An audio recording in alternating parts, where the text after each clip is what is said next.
on the basis of medical evidence, held that death of Seema was homicidal.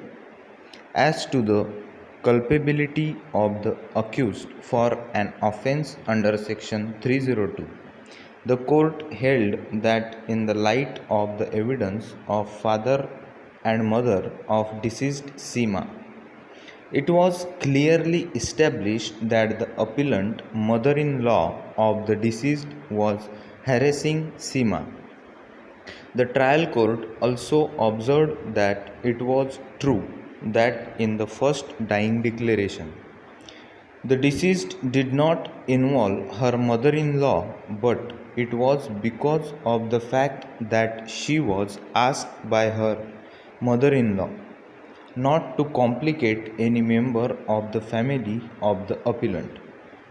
The trial court noted that after the first dying declaration was recorded, the parents and inmates of deceased Seema had reached the hospital. The deceased could get courage to state true facts, and again the special judicial magistrate was called and the second dying declaration was recorded, in which she disclosed true and correct facts. The trial court also noted that the special judicial magistrate was conscious of the fact that in the first dying declaration, she had not involved any family members of her in-laws. A specific question was therefore put by him as to the reason why she had done so, and the deceased had replied that it was because of her mother-in-law who asked the deceased to do so. The trial court therefore held the conduct of deceased Seema as natural and the second dying declaration reliable, which could be treated as basis for holding the appellant guilty. The trial court also observed that from the evidence of PW2, father of the deceased, and PW3, mother of the deceased, it was proved that Seema was ill-treated by her in-laws, and particularly the appellant mother-in-law.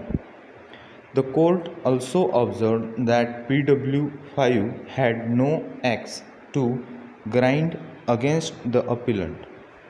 PW5 stated that on being questioned, Seema stated that she was burnt by her mother-in-law by throwing burning kerosene lamp on her, but she had not stated so in the previous dying declaration because of the insistence of her mother-in-law.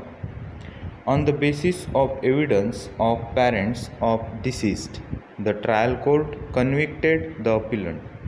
The learned counsel for the appellant contended that both the courts have committed an error of law in relying upon the second dying declaration. It was contended that the first dying declaration was correct and the deceased had stated true facts in the said declaration. It was also stated that after parents of the deceased had come to the hospital, they had persuaded the deceased to implicate the appellant, and that is how the second dying declaration was recorded, which could not have been relied upon, and no motive was established by the prosecution. It was therefore submitted that the appeal deserves to be allowed by setting aside the order passed by the trial court and confirmed by the High Court. Over.